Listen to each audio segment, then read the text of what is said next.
greet services is provided as a privilege to the customers who hold cards like Access Magnum credit card, and there are other premium credit cards like HDFC Infinia, which also provides such services to the customers. I fill these details on a site called Extraordinary Weekends website, which few days before, and I got a confirmation email for the same, wherein you need to enter your name, the passport number, and the date of travel, and including your flight tickets. You enter all those details and book it online. You will get a confirmation email, and on the day of the flight, you will get a call in the morning, wherein the executive will be waiting for you as soon as you reach your airport, and he will ask you to call back in the same number when you call or when you cross the Bangalore toll booth. So I called the executive. She asked me for the taxi number, which I'm currently riding. And once I reached the airport, the executive, along with the porter, was waiting for me. You don't need to wait in the line. Porter will be taking your luggage till the check-in counter. Sometimes they also cut across to the business class or the priority line based on their connection with the airline ground staff. Once the check-in is completed, the porter will leave and executive will guide us through the immigration and security line. It's very helpful service when there is a huge rush, as they have the authority to move several lines ahead because they are authorized dealers. So in Bangalore airport, they are called Care by Bangalore.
We are heading towards the 0 launch, international launch, which was recently opened in September month.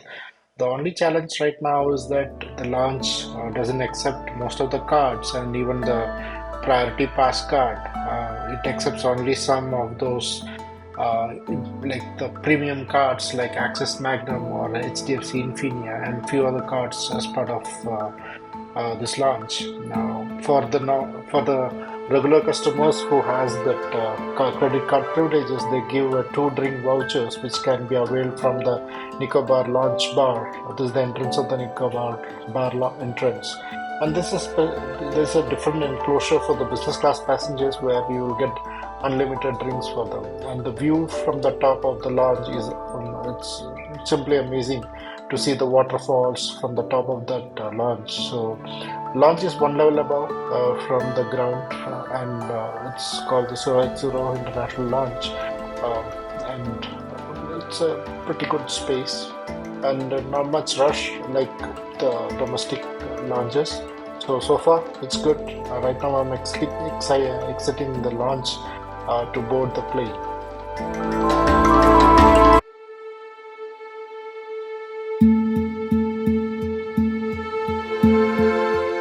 Something unique about this terminal of Kempagowda International Airport is designed to be sustainable and energy efficient building, aiming to achieve this LEED Gold certification. The new terminal is expected to increase the airport capacity significantly allowing it to handle up to 50 million passengers annually. Considering the amount of people traveling, you go any day of the time, you can see the entire airport is flooded with passenger people traveling. So I think lot and lots of countries are opening up for Indians to travel.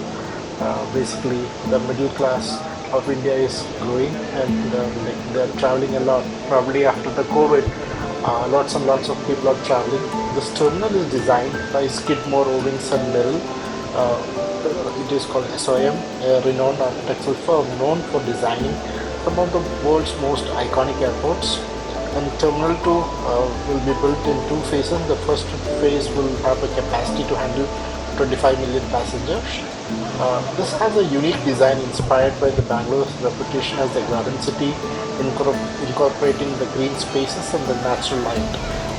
And also, you can see, as in the video, there are a lot of engineering wood being utilized in the bamboo, utilized all across the airport, and most of them are the live plants. Like it's not artificial plants, which is real live plants, which is being watered using some advanced technologies. I don't know the details about it. The terminal is also supposed to have a state-of-art baggage handling system designed to improve efficiency and reducing the waiting times for the passenger. The terminal will also be equipped with advanced technology for security and passenger processing, including the facial recognition and automated boarding gates.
Terminal 2, also known as T2, is one of the four major passenger terminals at Singapore Airport and is located adjacent to Terminal 1.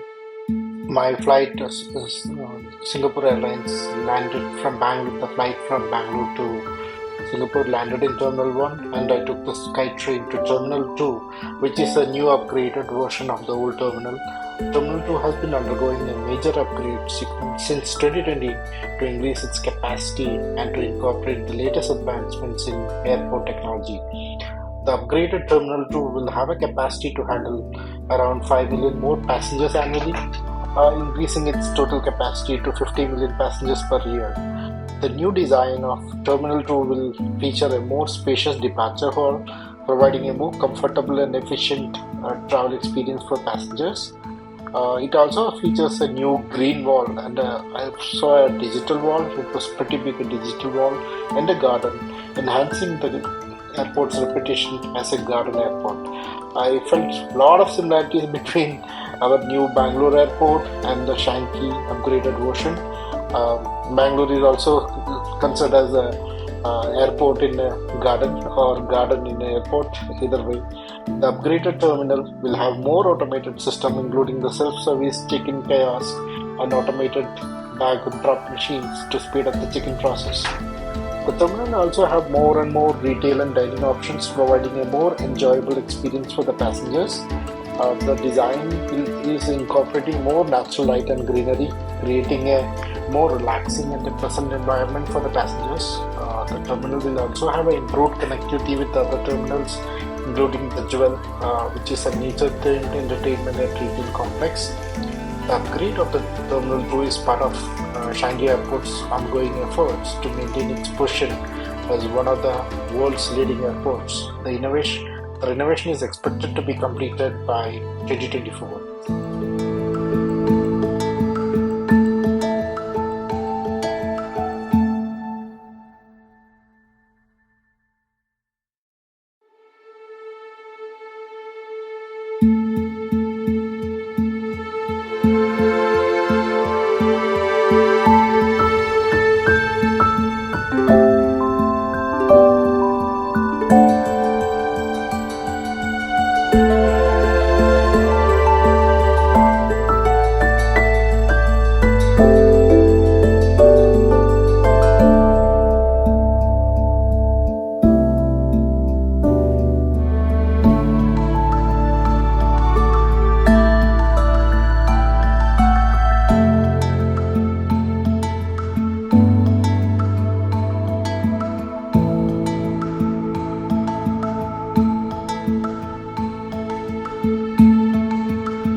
Now that I've covered the Terminal 2 in a nutshell, I'm heading towards the SATS Premium launch, which is covered by the Priority Pass. People are wondering what is Priority Pass is all about.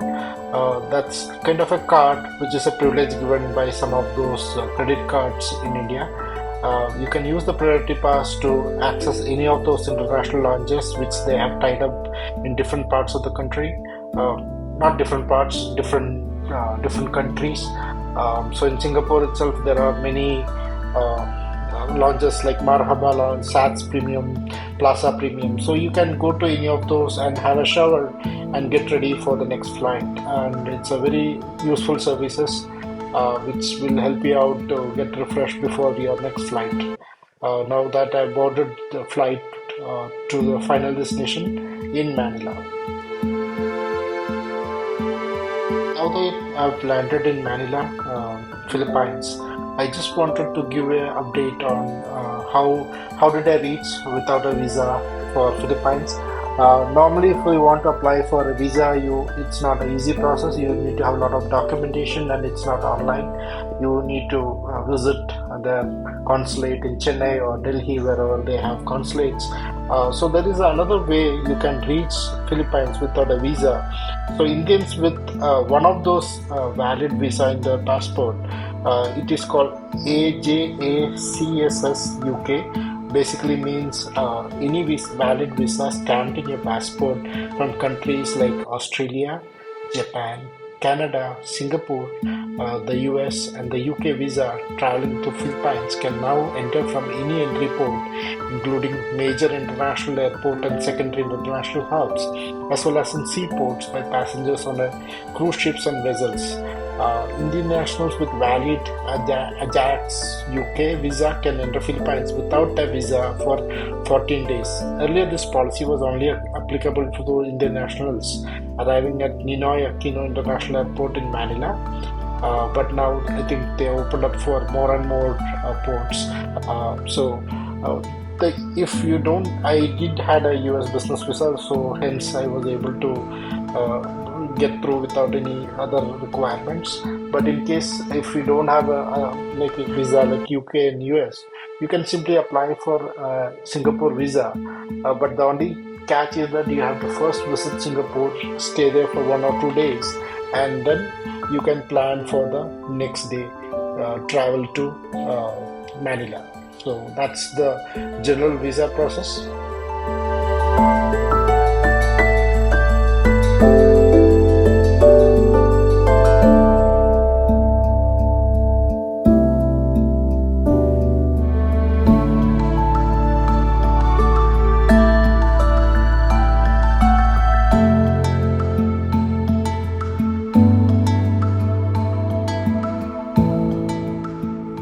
Now, you will be wondering how will you go around in Manila? It's pretty easy.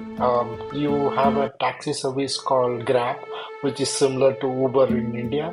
So you can just download their Grab app. Either you can pay by the credit card or cash, or they do have like a wallet called Grab Cash. You can add money to it and start. Similar to Uber, you can put the from and to destination, and pretty good cars you will get. And most of the drivers are English speaking, so you will not have any trouble because you have the Google Map associated with that. So it's very easy to go around, and but it's little expensive for the local people because they use very cheap methods like jeepney, which I'll cover it in my other videos. So in general, it's pretty easy to go around in Manila, and it's very famous for its nightlife. So I'll end up this video by showing up Manila. Tomorrow I have a long day travel to Boracay. See you in the next video.